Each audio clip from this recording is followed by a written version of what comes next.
Hi, Messiah, and welcome back to our Daily Lectionary devotional for March 31st. I'm Jan Nelson. I'm the chorale director here at Messiah Lutheran Church. And today I've asked some friends to join me in reading our Psalm 143 and then having a little discussion about it. So I will start. Here is Psalm 143. Lord, hear my prayer. Listen to my cry for mercy. In your faithfulness and righteousness, come to my relief. Do not bring your servant into judgment, for no one living is righteous before you. For my enemies have sought my life, they have crushed me to the ground. They have made me live in dark places, like those who are long dead. My spirit grows faint within me. My heart within me is desolate.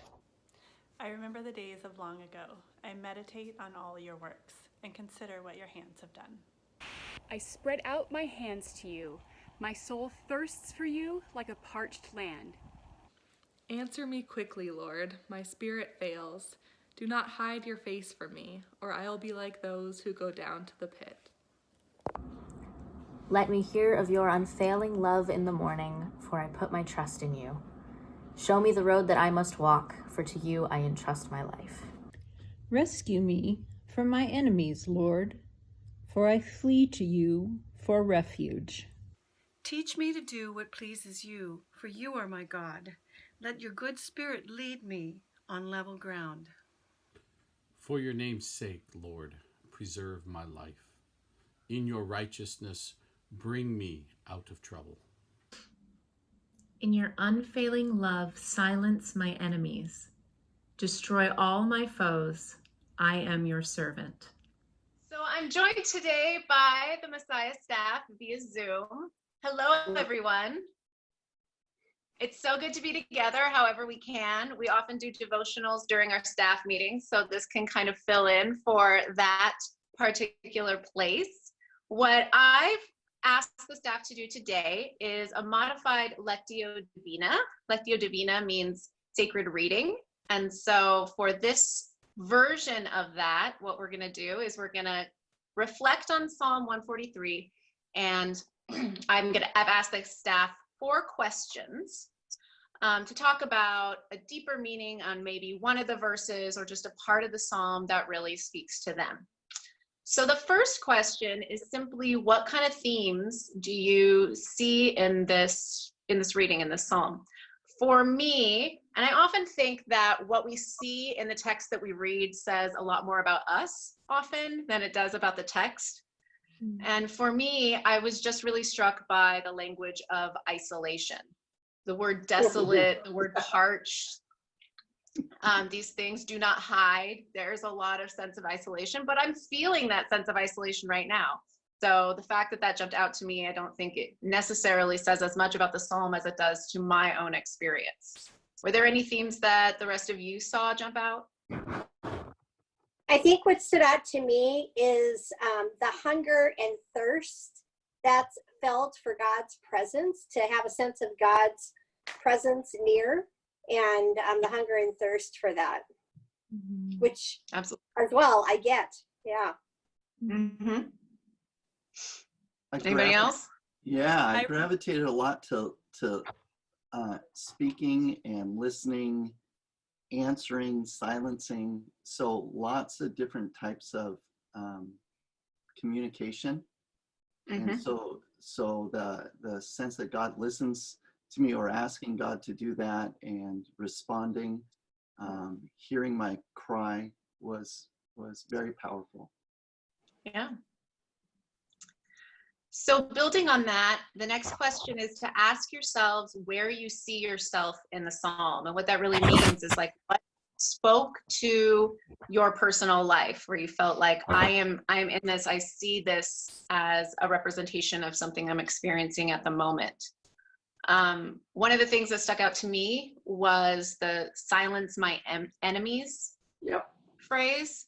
I don't often think of my enemies as actual people, but often kind of the voices in my head. So sometimes I'm thinking of the things inside my own brain that are trying to kind of take me down paths that I know aren't very healthy or productive or loving, and really wanting to get them to shut up sometimes. Where did you guys see yourselves? I saw myself because right now I feel like my life is like this, like a roller coaster. And so the let your good spirit lead me on level ground, I would give anything for just a little bit of that. Normalcy. Absolutely. Yeah. I love the line, let me hear of your unfailing love in the morning. Just this idea that we made it through a day, we made it through the long night, and tomorrow begins a new day, and God's love will be there waking up with us. And then maybe I can make it through another day, you know? Yeah. Did you have something, Savannah? Yeah, I was just gonna say, kind of to build off of yours, Jan. The line about do not bring your servant into judgment, for no one living is righteous before you. I feel like I've been judging myself a lot lately, and like just feeling like there's no easy answer. And if I like go do this, I'm in the wrong. If I go do this, I'm in the wrong. I don't know where I find myself, and I've just found myself judging myself a lot. So it's good to hear that reminder. Like no one really knows what the right thing to do is right now. We're all just figuring it out. Absolutely. I like the line, answer me quickly, because that's what I've been asking for. Please answer me quickly. Yeah. Absolutely. It's actually, I had written something down about sort of this, got the sense that he was like begging for relief or an answer. And I kind of felt the same thing. I'm begging for God to listen and for him to respond with, for him, her, whatever, but just some kind of relief or some kind of acknowledgement that this is, our concerns and prayers are being heard, that in this time is being acknowledged, I guess. Yeah, absolutely.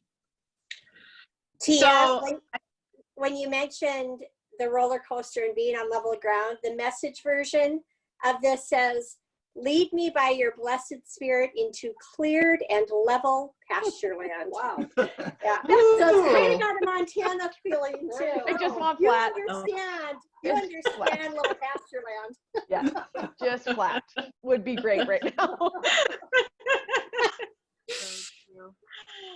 Well, kind of tagging on to what Pam was saying, our third question is, where do you see Jesus in the reading? And the two that stuck out to me were, show me the road that I must walk, and I meditate on all your works and consider what your hands have done. Because I think when we find ourselves searching for Jesus, a lot of times we're doing that when we don't know what else to do. We're looking to his example. We're like, when I don't know how to address this problem or to deal with this, what examples can I find of what Jesus said or did that might help me make sense of things? Yeah. And so those passages really stuck out. I've seen your hand at work in my life before.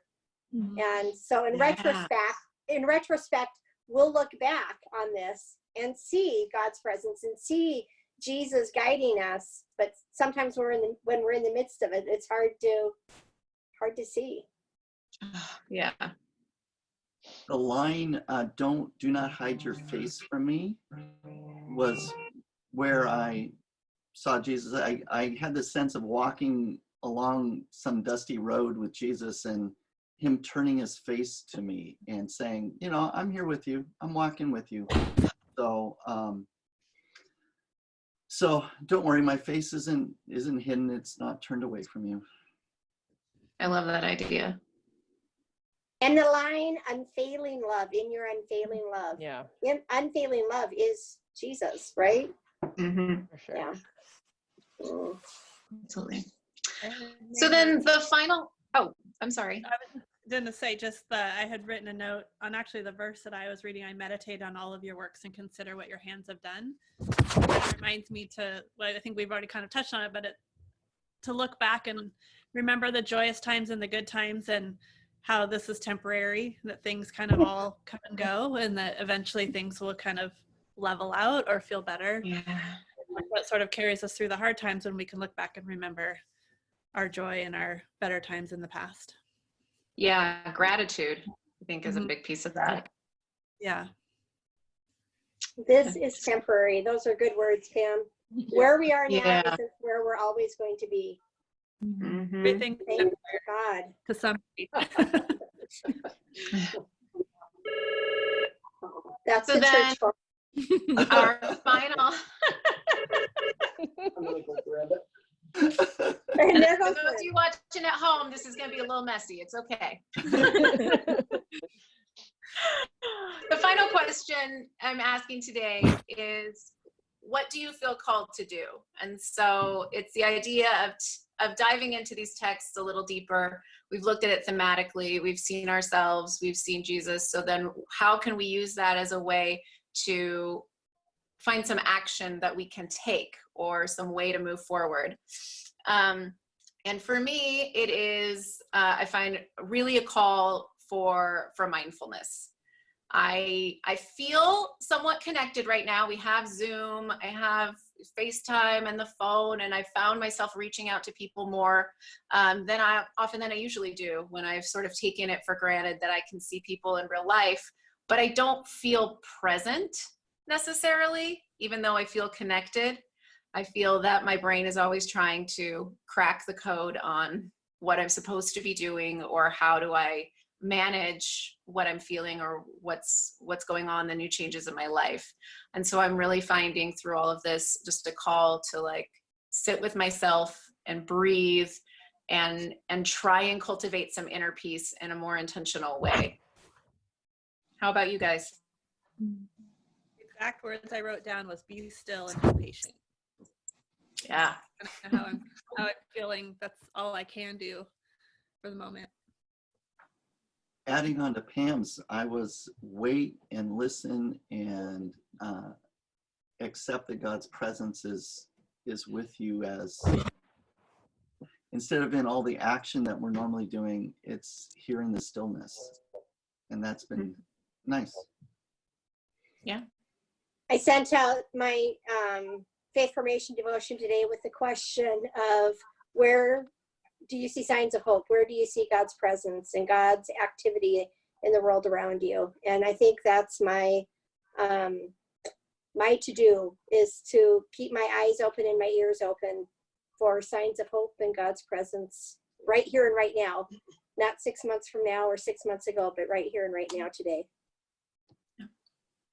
I think mine was, I put my trust in you. I just have to trust that this is all gonna make us better and work itself out. Otherwise, I would be swallowed by the roller coaster. Swallowed is a good word. That's a great word. Yes. The Message version of one of the verses says, if you wake me each morning with the sound of your loving voice, I'll go to sleep each night trusting in you. Point out the road I must travel. I'm all ears, all eyes before you. Great. So let's be all ears and all eyes together. That sounds great. All right. Well, thank you all for participating in this little experiment with me. And I will see those of you on the staff tomorrow. And hopefully connect with those of you out in the rest of the world, Messiah, however we can. Thank you. Thank you, Amen. Jan.